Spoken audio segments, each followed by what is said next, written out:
Friends नमस्कार, मैं Rajesh Verma, chartered accountant, आप सभी का दोस्त।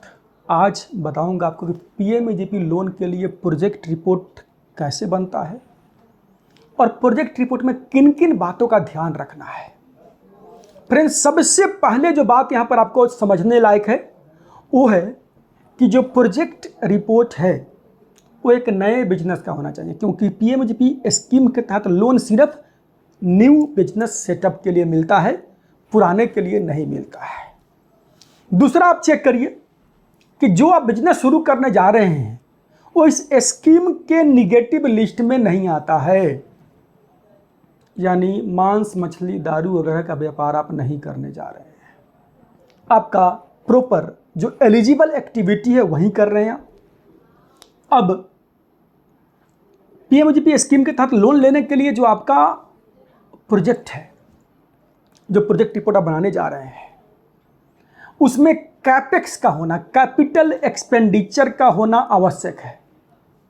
अगर कोई फिक्स एसेट्स परचेज नहीं करने जा रहे हैं, कैपेक्स इन्वॉल्व नहीं है, तो यहाँ पर लोन मिलेगा ही नहीं। तो सबसे पहले जो मोटा मोटी जो इंपॉर्टेंट बातें इसका आपको ध्यान रखना है कि कैपेक्स होना अनिवार्य है। अब दूसरा सवाल आता है कि सब्सिडी कितना पर मिलेगा। भाई, सब्सिडी मिलेगा मैन्युफैक्चरिंग में 50 लाख तक और सर्विस सेक्टर में या ट्रेडिंग में 20 लाख पर मिलेगा। सब्सिडी मैक्सिमम 35% तक हो सकता है।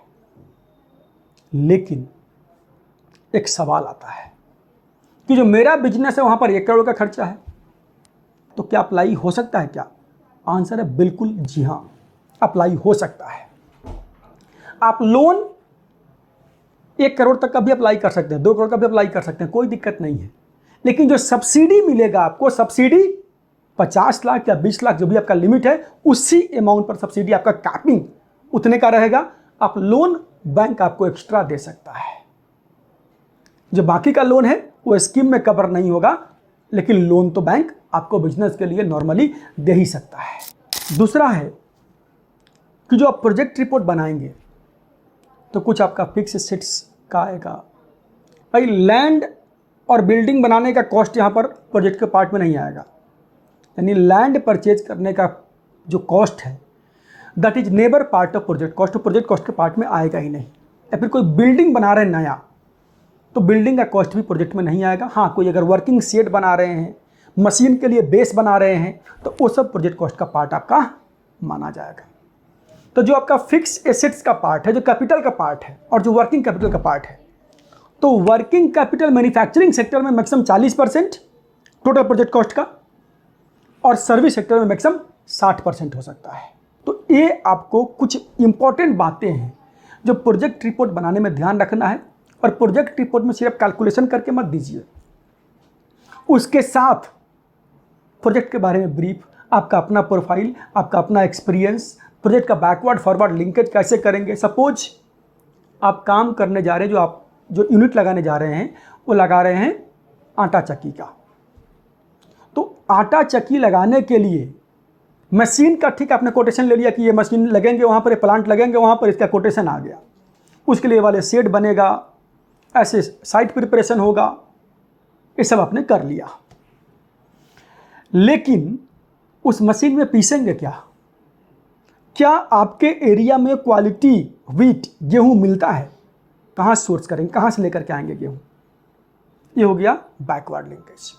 देन क्या उद्देश्य यहाँ पर आटा पीस के जमा करना है? नहीं, आपको आटा पीसने के बाद में क्या करना है? गेहूँ पीसने के बाद, मतलब आटा नहीं पीसेगा, गेहूँ पीसेगा। जो आटा उसको क्या करना है? आपको बेचना है। तो उसके लिए मार्केट कहाँ है? कोई आपको कॉन्ट्रैक्ट कहीं से मिला हुआ है, कोई टाई अप आपने किया हुआ है, या कोई बाजार जहाँ पर है, जहाँ पर आप बेच सकते हैं, उसको बोलते हैं फॉरवर्ड लिंकेज। तो बैकवर्ड एंड फॉरवर्ड लिंकेज आपका प्रोजेक्ट का कैसे होगा, इसका भी पूरी जानकारी आपको वहां पर प्रोजेक्ट रिपोर्ट में देना पड़ेगा। तो आई एम श्योर कि ये सारी बातें समझ करके अगर आप प्रोजेक्ट रिपोर्ट बनाते हैं तो आपको लोन सैंक्शन होगा, आप बिजनेस कर सकते हैं, शुरू कर सकते हैं। A well drafted project report signifies सोच 50% success in the business that you are going to start. आपने बढ़िया से अगर इन्वॉल्व होकर बना लिया प्रोजेक्ट रिपोर्ट तो 50% सफलता आपको मिल गई बिजनेस में। तो प्रोजेक्ट रिपोर्ट सिर्फ कंसल्टेंट को फीस देकर बनाने वाला काम मत करिए, दीजिए फीस कंसल्टेंट से, टेक एक्सपर्ट एडवाइस, बट आपका इन्वॉल्वमेंट वहां पर मस्ट है। मिलते हैं अगले वीडियो में, तब तक के लिए नमस्कार, जय हिंद।